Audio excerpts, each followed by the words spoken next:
Hello दोस्तों, नमस्कार दोस्तों, कैसे हैं दोस्तों? दोस्तों दिवाली का टाइम है दोस्तों, झाड़ू पोछा लगा लिए हैं, चिंकी की स्कूल की छुट्टी है दोस्तों, चिंकी को भी काम पे लगा दिए हैं, दीवार को पोत दिए हैं, रंगोली बना दिए हैं, तोरण लगा दिए हैं, पटाखे ले आए हैं और अब जो है दूध लेने जाएँगे दोस्तों, फिर मिठाई बनाएँगे दोस्तों, फिर पटाखे लेने जाएँगे दोस्तों।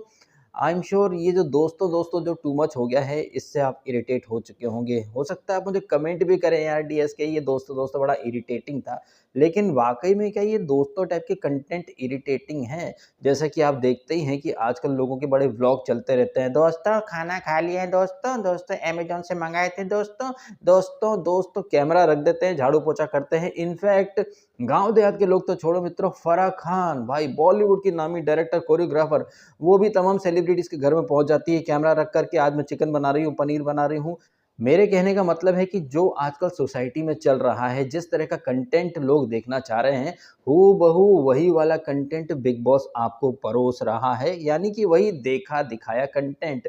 अब ये जो देखा-दिखाया कंटेंट है, इस पर मेरे जो रिएक्शन है, रिव्यू हैं, वो भी कमोबेश एक ही जैसे होते हैं, तो मुझे तो बड़ी जल्दी कमेंट आ जाते हैं, यार डीएसके कुछ नया लेकर के आओ। क्या यही चीज़ आप लोग बिग बॉस को बोल पाएँगे? बिग बॉस जिसने कि पिछले सीज़न में अंकु अंकु, मंगू मंगू इन दोनों अंकु-मंकू को ज्ञान देने के लिए उनकी मम्मियों को बुलाया गया था। अब पिछले सीज़न का टेम्पलेट हूबहू यहाँ पर कॉपी कर दिया है और अंकु-मंकू नहीं तो चंगू-चंगू, मंगू-मंगू की मम्मियों को बुलाया गया है। प्रोमो कटा है जहाँ पर इस अविनाश को इसकी चाहत की मम्मी झाड़ रही हैं कि भई तुम नेशनल टीवी पर ये सब बोल रहे हो, पंचायत बुला कर के मज़ाक नहीं होता है, तुम बेइज़्ज़त कर रहे हो। तो अविनाश की मम्मी कह रही है कि इज़्ज़त क्या सिर्फ़ लड़कियों की होती है, लड़कों की नहीं होती है क्या? मेरे कहने का मतलब बस यही है कि वो जो देखा-दिखाया टेम्पलेट आप हर सीज़न में देखते हैं, वही टेम्पलेट इस सीज़न में भी चिपकाया जा रहा है। लेकिन इसके बावजूद काफ़ी सारे लोग breaking news, shocking news, it's official और कन्फर्म और इन सारी चीज़ों के ऊपर आप सुनते हैं सलमान खान की बड़ी-बड़ी बातें कि शो बिल्कुल भी स्क्रिप्टेड नहीं है, जो होता है कंटेस्टेंट करते हैं, हमारा शो यूनिक है, इस बार का थीम तांडव है, ये है, वो है। कहने का मतलब है कि बड़ी-बड़ी बातें करते हैं makers and Salman Khan, but आपको दिखाते तो वही घिसी-पिटी चीज़ें हैं। और जैसा कि मैंने वो फराह खान का एग्ज़ाम्पल दिया व्लॉग का, तो आजकल आप देखते हैं कि जगह-जगह एक ही टाइप का कंटेंट दिखता है, कैमरा रख देते हैं और वही का झाड़ू, पोछा, खाना-पीना। और इस बार बिग बॉस का जो सीज़न है, वहाँ पर भी ration, ration, ration. In short अगर मैं कहूँ ना तो नए सीज़न के नाम पर, नई थीम के नाम पर, नए-नए कंटेस्टेंट के नाम पर, नए ट्विस्ट के नाम पर बिग बॉस वही घिसा-पिटा बासी रायता ही फैला रहा है और ये रायता काफ़ी ज़्यादा क्रिंज हो चुका है। अच्छा, ये जो रायता जो क्रिंज हो चुका है, इस रायते में कल नई नौटंकी अनलॉक्ड हुई है, जो कि आपने भी देखी होगी। एक तरफ बाकी के जो कंटेस्टेंट है, जैसे कि शिल्पा शिरोडकर कहें या सुंदरी-मुंदरी, ये लोग अपना पर्सनल सामान सैक्रिफाइस कर रहे थे। वो पर्सनल सामान जिससे इनके इमोशंस जुड़े हुए हों। तो एक तरफ ये जो कंटेस्टेंट है, वो घर से जो सामान लेकर के आए, जिससे कि उनका इमोशनल कनेक्ट है, किसी की मम्मी की शॉल, किसी की फैमिली की फ़ोटोज़। भाई साहब, एक तरफ ये सामान है, दूसरी तरफ आप देखते हैं इस सीज़न का जो लाडला है विवियन डिसेना, भाई वो कुछ भी लेकर के नहीं आया है। उसकी जो कॉफ़ी थी वो बिग बॉस ने ऑलरेडी अपनी कस्टडी में ले ली थी। और बिग बॉस का ये जो लाडला है ना, कितनी आसानी से ये जो सैक्रिफाइस वाली टास्क थी ना, मतलब सांप भी मर गया, लाठी भी नहीं टूटी। और इनफैक्ट वो अविनाश और आरफीन, जो कि दूसरे जो कंटेस्टेंट थे, उनके टाइम पर काफ़ी रूड थे। यहाँ पर आपने देखा अविनाश तो पलक पावड़े बिछा करके, अरे विवन भाई आपकी 4 कॉफ़ी थी, इधर मेरे पास रखिए, इसमें से 3 सैक्रिफाइस कर देता हूँ, 1 आप ले लो। हाँ। तेरा बाप यहाँ छोड़कर गया था कि तेरी माँ। और ऐसा नहीं कि ये सारी चीज़ें मैंने अकेले ने देखी या फिर मेरे यहाँ पर एक अलग बिग बॉस आता है। आपने सबने देखा कि जहाँ नायरा अपने पापा की रिंग, लकी रिंग जो बोल रही थी, वो सैक्रिफाइस करने के लिए तैयार थी, कर भी दिया उसने। उसके बदले उसने सारा राशन भी ले लिया। Shilpa Shirodkar family photo destroy करती हैं, डिमांड करती हैं राशन, चिकन वगैरह सब। तो अविनाश वहाँ पर रूडली बिहेव करता, बोला ये नहीं दूँगा, मैं अपने हिसाब से दूँगा। लेकिन यही सो कॉल्ड अविनाश जो है, जिसके ऊपर प्रोमो भी कटा है, जहाँ पर सलमान खान कह रहे हैं कि अविनाश, तुम्हारा नाम अविनाश है, लेकिन तुम अपने खुद के विनाश पर उतारू हो। तो वो अविनाश जो कि कतई रूथलेस था, जो कि मतलब हर किसी से पंगे ले रहा था। विवियन का नाम आते से ही, भाई ऐसा तो नहीं है कि विवियन के पास इसका कोई पर्सनल एमएमएस या कुछ वीडियो पड़ा हो, जो कि ये अविनाश जो है एकदम मतलब रेड कारपेट की तरह बिछ जाता है। और मुझे कल कमेंट भी आया कि भाई ये जो विवियन है, ये कॉफ़ी घर से लेकर के आया था, फिर बिग बॉस ने जब्त कर ली। जब बिग बॉस ने ऑलरेडी कॉफ़ी जब्त कर ली है, तो वो विवियन की कैसे हो गई कॉफ़ी? और कॉफ़ी तो भाई ये जेल वालों के पास थी ना, तो जेल वाले खुद वो अपने पास से कॉफ़ी ला कर के दे रहे हैं विवियन को, फिर विवियन सैक्रिफाइस कर रहा है। भाई, इससे बड़ा चूतियापा शायद ही आपको कहीं देखने को मिले। तो सैक्रिफाइस टास्क की आड़ में क्या नौटंकी चल रही थी, आपने देखा। और ये जो सैक्रिफाइस टास्क चल रही थी, इसमें सिर्फ अकेला करण नहीं था जिसने कि कोई सैक्रिफाइस नहीं किया हो। इनफैक्ट करण तो बाद में आता है, करण से पहले आता है रजत दलाल, जो कि फिलहाल अविनाश और सुंदरी मुंदरी स्पेशली ईशा का तो बड़ा भाई बनता फिर रहा है। ये भाई के समीकरण के ऊपर भी अविनाश जो है वो भड़क जाता है, वो एंड में भड़कता है। अगर हम बात कर रहे थे सैक्रिफाइस टास्क की, तो यहाँ करण से पहले रजत दल्ला आता है और रजत दल्ला बड़े उससे कहता है कि भाई ये नकली क्या, हम तो असली बम भी झेल लेंगे छाती पर, सोनपरी के लिए तो मैं सीने पर गोली खाऊंगा। और जाकर के वो ब्लास्ट में खड़ा हो जाता है, मुंह काला करवा के आ जाता है। कहने का मतलब है कि सैक्रिफाइस ना करने की मिशन की शुरुआत किसने करी? रजत ने। फिर करण आगे जाता है, फिर करण के बाद बग्गू जी आते हैं, उनके हाथ में महाकाल का धागा और बगला साहब गुरुद्वारे का एक धागा था या कड़ा था सॉरी, तो वो सैक्रिफाइस करने से मना कर देते हैं। चाहत पांडे भी सैक्रिफाइस नहीं करती है, मुस्कान के पास सैक्रिफाइस करने के लिए कुछ नहीं था। एलिस इन वंडरलैंड सैक्रिफाइस करने की नौटंकी करती है, बट उसे मना कौन कर देता है? सुंदरी मुंदरी और खुद अविनाश भी। मेरे कहने का एक ही मतलब है कि वहां पर सिर्फ अकेला करण नहीं था जिसने सैक्रिफाइस ना करा हो, बहुत सारे लोग थे, बग्गा, ये रजत दलाल, या फिर ये मुस्कान, या फिर चाहत, एलिस इन वंडरलैंड, और ये क्या श्रुतिका। श्रुतिका ने तो जबरदस्त तरीके से एक्सपोज करके रख दिया था इसको, अविनाश मिश्रा को। और अविनाश मिश्रा की हिपोक्रेसी देखिए आप, वो श्रुतिका के लिए बोल सकता है बाद में, जब वो बोल रहा था विवेन डिसेना से कि वो मैं अपने मैनेजर को बोल करके प्रोटीन का ये जो पैकेट वगैरह था वो दिलवा दूंगा।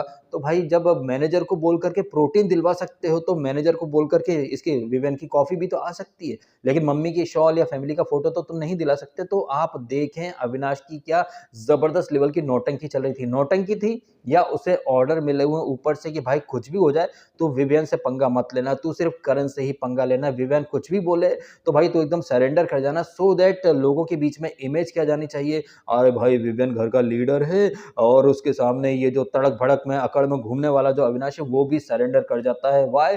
बिकॉज विवियन जो है वो लीडर है। और कल तो विवियन ने खुद को बोला भी था ना कि मैं प्रॉब्लम सॉल्वर हूँ सर, मैं पुलिस वाला नहीं हूँ, मैं प्रॉब्लम सॉल्वर हूँ। तो यहीं पर आप समझ सकते हैं कि विवियन डिसेना को लार्जर देन लाइफ फिगर साबित करने के लिए कैसा एक वहां पर नैरेटिव रचा गया। वहीं करणवीर मेहरा को यहाँ पर एक स्केपगोट के तौर पर आप कह सकते हैं, या फिर बलि का बकरा, या फिर आप ये भी कह सकते हैं कि करणवीर मेहरा को जबरदस्त तरीके से पब्लिक की सिंपैथी मिल जाए, इसके लिए भी एक नैरेटिव रचा तो गया है। और मैं समझ रहा हूँ कि बिग बॉस के इतने सारे सीजन देख करके आपको भी ये सारी चीजें समझ में आने लगी होंगी, क्योंकि करणवीर मेहरा इस वीक इतना कुछ गलत गया है नहीं, जिसको कि सलमान खान वीकेंड का बार में ननदवीर मेहरा बोल रहे हैं कि तुम फ्रंट फुट पर नहीं हो, जबकि throughout the week Karanveer Mehra front foot पर ही खेला है। हाँ, ये जो ईगो के मामले में उसके जो डबल स्टैंडर्ड है, हिपोक्रेसी है, भाई उसके ऊपर तो प्रहार होना चाहिए, क्योंकि एक तरफ तुम बड़ा ईगो लेकर के चलते हो कि नहीं मैं खाना नहीं लूंगा, ये है वो है, एट द सेम टाइम जिन लोगों ने सेक्रीफाइस करा है तुम उनके साथ बैठ करके उनके हिस्से का खाना भी शेयर कर रहे हो।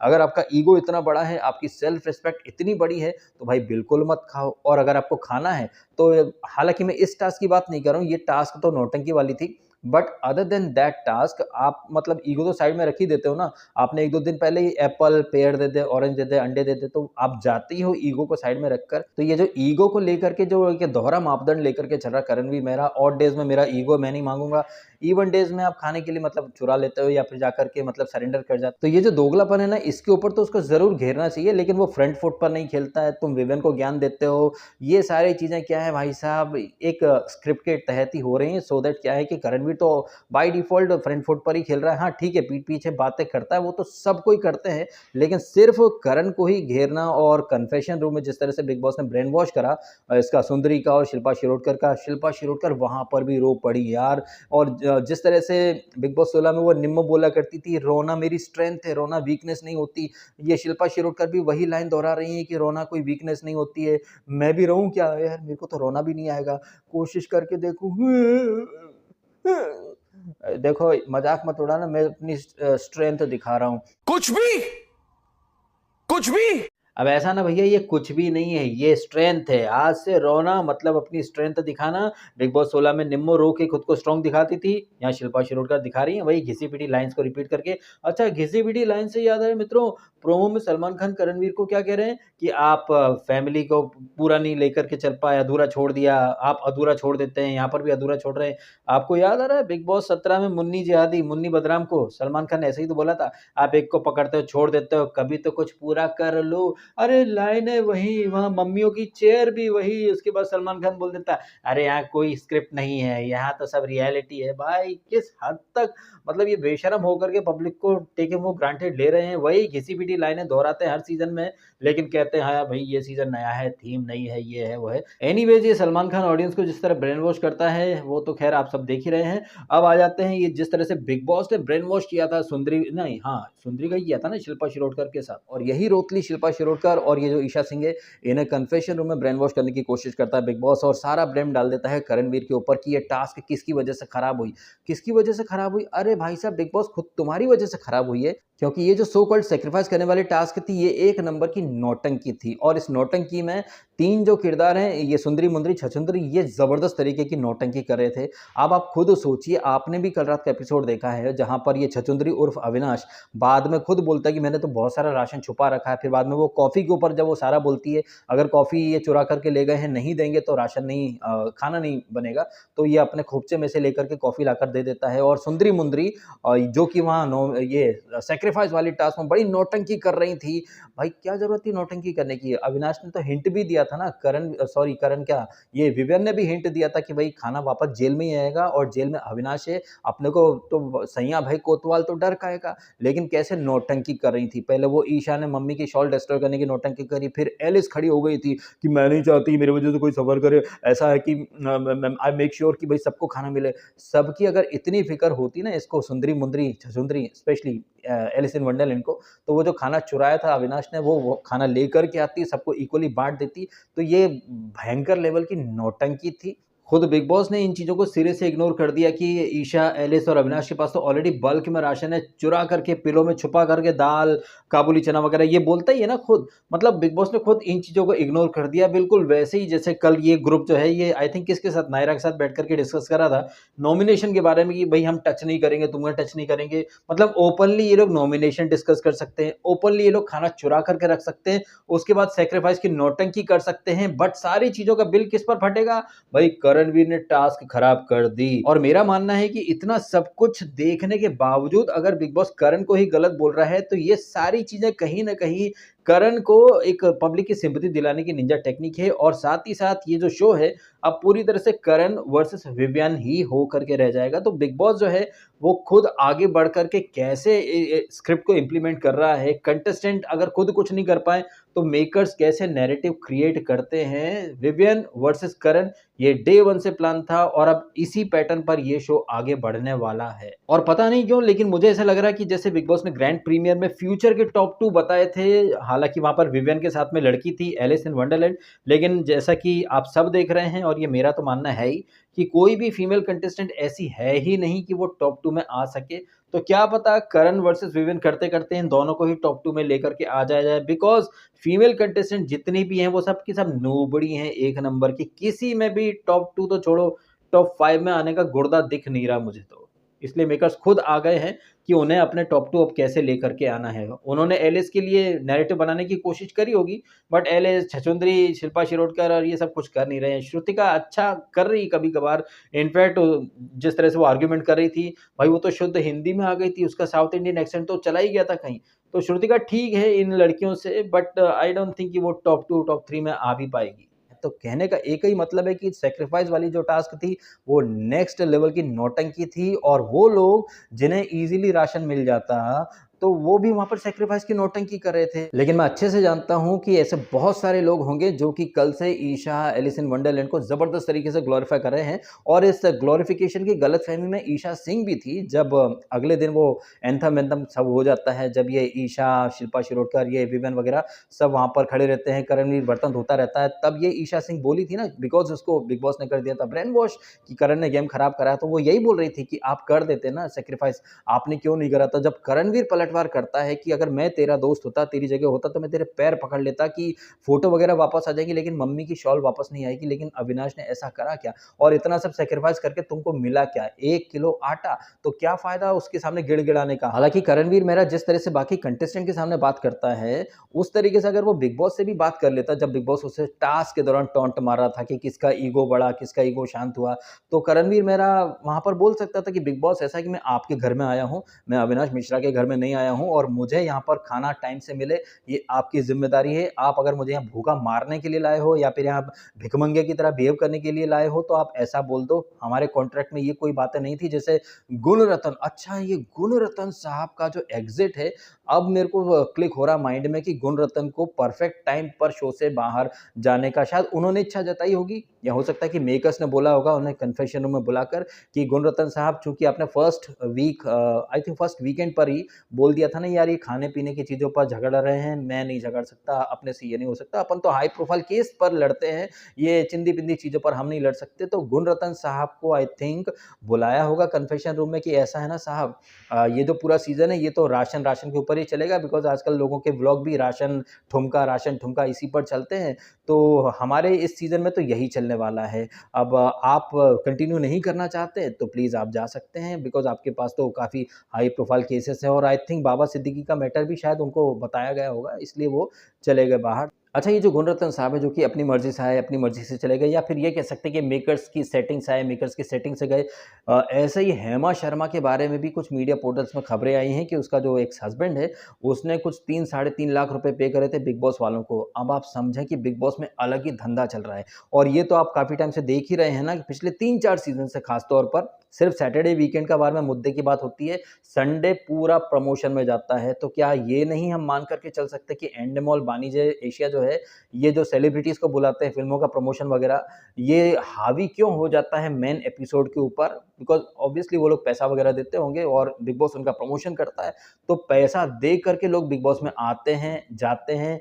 जो ज़्यादा पैसा देता है, उनका भर-भर के वहाँ प्रमोशन हो जाता है। तो बिग बॉस अब कुछ और नहीं, एक प्रोडक्ट बन चुका है अंबानीज़ के लिए, और अंबानीज़ जो हैं भाई साहब, वो तो अच्छे से माल छापना जानते हैं। उन्हें अच्छे से पता है कि आज की जो जनता का एक जो सेक्शन है, वो सेलिब्रिटीज़ के लिए हावला-बावला हो जाता है, तो वो सेलिब्रिटीज़ को भर लाते हैं, फिर बाहर उनके फैन्स को एंगेज कर देते हैं, इसके लिए आरटी करो, इसके लिए फॉलो करो, इन दोनों की लड़ाई में कौन सही, कौन गलत, और ऑडियंस लग जाती है उस भेड़-चाल में। अच्छा, ये भेड़-चाल से मुझे याद आया, जिस तरह से मुस्कान का कल एलिमिनेशन हुआ है और उसके ऊपर ये भेड़ शब्द का इस्तेमाल करा था अविनाश मिश्रा ने, जब वो उसको सुंदरी को बता रहा था कि तुम्हारे भैया का समीकरण भेड़-चाल को फॉलो करता है। और इसी मैटर के ऊपर जब विवेन डिसेना अपने वो उज्जैन वाले एक्सेंट में जब वो बोलता है ना कि तेरे घर में कितने भाई कम है क्या जो तू इधर भी भाई बना रही है? अरे नदी की तरह मत बह जा, लोग यहाँ पर बड़े नीच है, कपड़ा भी मतलब धो जाएँगे, साबुन छोड़ कर के चले जाएँगे।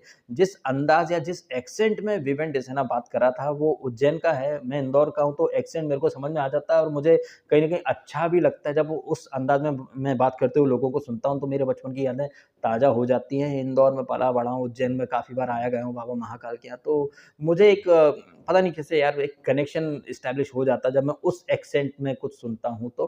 तो विवेन यहाँ पर इसको सुंदरी को ज्ञान देने की कोशिश करता है कि तुम्हारे जो भैया हैं, अरे भाई साहब, ये तो मतलब रजत की वो बात कर रहा था। वैसे रजत एक दिन पहले रैंकिंग में नंबर 1 आया था, कल वो towing man of the week, और वो ये क्या नाम इसका, वो बेडशीट वगैरह का प्रमोशन हो रहा था। बेडशीट का प्रमोशन, टॉइंग वगैरह का प्रमोशन, तो आप समझ सकते हैं कि वो हेमा शर्मा के हस्बैंड ने जो एलिगेशन लगाए हैं कि पैसा दे करके हेमा को बिग बॉस में भेजा था। आपके पास पैसा है तो आप बिग बॉस में कुछ भी करवा सकते हो। एनीवेज़, वापस आ जाते हैं कल रात के एपिसोड के ऊपर। तो ये सैक्रिफाइस वाला जो नौटंकी था वो खत्म हो जाता है, घर वालों को थोड़ा बहुत राशन मिलता है। फिर बाद में Arfeen the so called mind coach, ये घंटा माइंड कोच है, इसको तो मतलब दबा करके रख दिया था अविनाश ने। पूरी वो जो टास्क थी वहाँ पर अविनाश की ही तूती बोल रही थी, और माइंड कोच तो यू डिसाइड का घंटे का माइंड कोच। और मुझे लग रहा है कि करण को जिस तरह से बिग बॉस ने टॉन्ट मारा था, नायरा को भी बिग बॉस ने टॉन्ट मारा था कि आपको राशन देने के लिए मना कौन कर रहा है?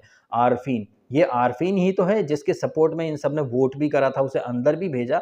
मतलब ऐसा है कि बिग बॉस इनडायरेक्टली बोलना चाह रहा था इन सबको कि तुमने किसी चूतिए को अपना नेता बना करके जेल में भेज दिया है, और वो जो चूतिया है कौन है, वो है माइंड कोच, जो कि बाहर की दुनिया में लोगों को माइंड थेरेपी या काउंसलिंग दुनिया भर के ज्ञान देता फिरता है, लेकिन वहाँ शो के अंदर वो इसके अविनाश के माइंड के अकॉर्डिंग चल रहा था। जबकि होना तो ये चाहिए था कि तुम अगर माइंड कोच हो, तुम लोगों को मैनिपुलेट कर सकते हो, लोगों को थेरेपी वगैरह दे सकते हो, तो तुम अविनाश को भी थोड़ा बहुत तो कंट्रोल कर सकते थे, लेकिन वहाँ पर अविनाश तुम्हें कंट्रोल कर रहा था। फिर बाद में एकदम किसी नूबड़े की तरह कभी जेल के गेट पर चढ़ रहे हैं, कभी पोपट-पोपट कर रहे हैं। आई थिंक इनसे बेहतर समझ-बूझ तो सारा के अंदर है, और सारा ने तो भाई ले भी लिया था काफ़ी सारा राशन। अच्छा, यहाँ पर राशन के ऊपर भी आई थिंक कौन एलिस या ये ईशा टॉन्ट मारती है कि भाई वो लोग भी खा रहे हैं जिन्होंने सैक्रिफाइस नहीं किया। हाँ, सैक्रिफाइस तो एलिस ने भी नहीं किया है, उसके ऊपर तुम बोलोगी क्या कुछ?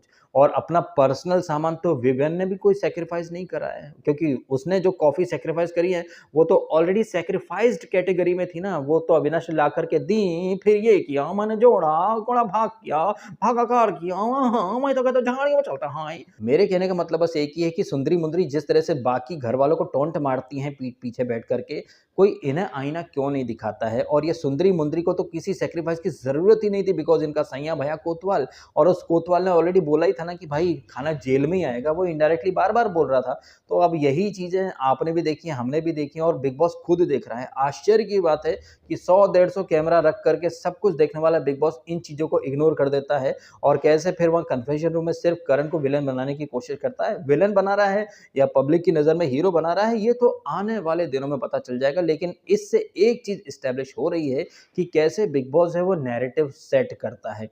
कैसे बिग बॉस एक टास्क की आड़ में पब्लिक को चूतिया बनाता है। कैसे बिग बॉस वहाँ बड़ी-बड़ी बातें कर रहा था कि आपका ईगो, आपकी वजह से राशन नहीं मिला। क्या गारंटी है कि अगर करण उससे माँगता तो वो अविनाश दे ही देता? क्या गारंटी है कि वहाँ पर वो रूथलेस अवतार नहीं दिखाता? क्योंकि चाहे चुम हो, चाहे चाहत हो, ये तो गिड़गिड़ाए भी थे ना, चाहत ने तो हाथ भी जोड़ लिए थे, कुछ दिया? नहीं, सीधा बज़र दबा दिया। अच्छा, इधर बिग बॉस ने सैक्रिफाइस वाली टास्क के नाम पर पब्लिक को चूतिया बना दिया, वहीं मुस्कान को घर से बगैर पब्लिक वोटिंग के बाहर निकाल दिया। ये मुस्कान जो कि अरे फलाना वोटिंग ट्रेंड में टॉप है, अनुपमा की कास्ट उसके लिए वोट अपील कर रही है, उसके सपोर्ट कर रही है। अब भाई एलिमिनेशन तो भाई पब्लिक वोटिंग से होते हैं। आपने तो देखा ही ना, सलमान खान बार-बार बोलते हैं कि आपके वोट ने इसे बचाया है, इसे डेंजर ज़ोन में डाला। मुस्कान को बगैर पब्लिक वोटिंग के घर वालों की आपसी सहमति से बाहर का रास्ता दिखा दिया, गेट लॉस्ट गेट आउट वाला स्टिकर लगा करके। तो आप देखें यार, इतना सब आप देख रहे हैं, फिर भी कोई चूतिया उठ करके आएँगे, बोलेंगे वोटिंग ट्रेंड ये करो, वो करो। भाई बिग बॉस को जिसे जितने दिन रखना है वो रखेगा, जिसे निकालना है उसे कोई भी एक्स वाई जेड रीज़न देकर के पट्ट से निकाल देगा। इतने सारे सीज़न में आप ये सारी चीज़ें देख चुके हैं, लेकिन फिर भी आश्चर्य होता है मुझे लोगों की बुद्धि के ऊपर, जब वो किसी नल्ले-नुबड़े की बातों में आकर वोट करो, वोट करो, वोट करो, वोट करो। हैं साला, क्या बोलूँ ऐसे लोगों को। अब इन सारी बातों के बारे में, और जिस तरह से मम्मियों को लाया जा रहा है, पहले अंकु-मंगू की मम्मी आ गई, अब यहाँ चंगू-मंगू की मम्मी आ रही हैं, तो वही की वही चीज़ें हैं। लेकिन हाँ, सीज़न नया है, आपको बस ये ध्यान रखना है, बिग बॉस कभी अपना कंटेंट रिपीट नहीं करता, बिग बॉस कभी स्क्रिप्ट को फॉलो नहीं करता, बिग बॉस टोटली जेन्युइन और रियल शो है। यहाँ जो होता है कंटेस्टेंट खुद करते हैं। तो चाहत पांडे ने घर के फ़ोन से कॉल करा होगा, हेलो मम्मी, सलमान की तो फटके फलावर हो गई है, तो तुम आ जाओ मम्मी। और हाँ, अविनाश ने फ़ोन करा, हाँ मम्मा तू कितना है, आ जा भाई। नहीं वो तो रायपुर का है ना, हेलो मम्मी तुम कहाँ पर हो, चलो आ जाओ मम्मी। तो जैसे कि सलमान बोलते हैं हम कुछ नहीं करते, सब कंटेस्टेंट करते हैं, तो कंटेस्टेंट ने फ़ोन करके अपनी अपनी मम्मी को बुला लिया होगा। और फिर ये जो कंटेस्टेंट हैं, इन्होंने ही सलमान खान क्या पहनेंगे क्या नहीं पहनेंगे, और फिर इन्हीं कंटेस्टेंट ने रोहित शेट्टी को कॉल कर दिया होगा, आ जाओ सर सिंघम का प्रमोशन करने के लिए। अच्छा, ये जो सिंघम के प्रमोशन के लिए जो प्रोमो कटा है, जिसमें सलमान खान और ये क्या नाम है इसका, अजय देवगन, ये साथ में आ रहे हैं। वैसे सिंघम अगेन के ट्रेलर के ऊपर मैंने एक रिएक्शन वीडियो डाला। मैंने उसमें कहा कि यार, जैसे कि आपने ट्रेलर में देखा कि हर कोई जो एक्टर है वो रामायण के किसी चरित्र को रिप्रेजेंट कर रहा है, जैसे कि रणवीर सिंह हनुमान जी का, या फिर ये टाइगर श्रॉफ लक्ष्मण जी का, या फिर अक्षय कुमार जो कि जटायु के रूप में दिखाया गया है।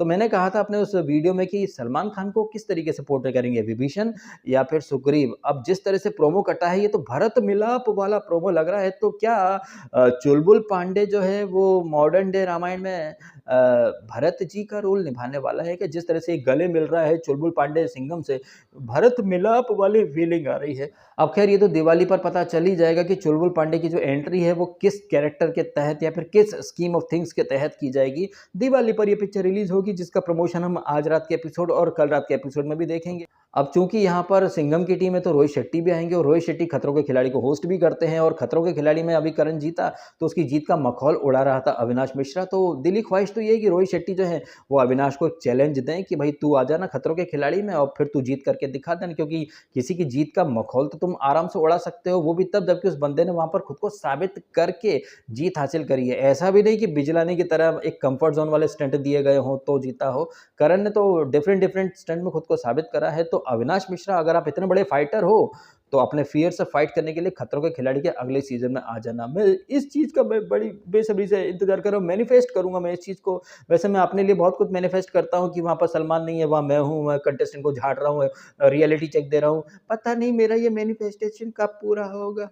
खैर मेरे नसीब में तो भगवान ने पता नहीं कितनी ठोकरें लेकर रखी हैं, वो सारी ठोकरें पार करनी ही पड़ेंगी। फिलहाल आप एक काम करिए, वीडियो को लाइक कर दीजिएगा, वीडियो अच्छा लगा है तो, और चैनल को कर लीजिएगा सब्सक्राइब। वीडियो थोड़ा लंबा हो गया इसलिए वीडियो को यहीं खत्म कर देते हैं। चलो, thank you so much for watching.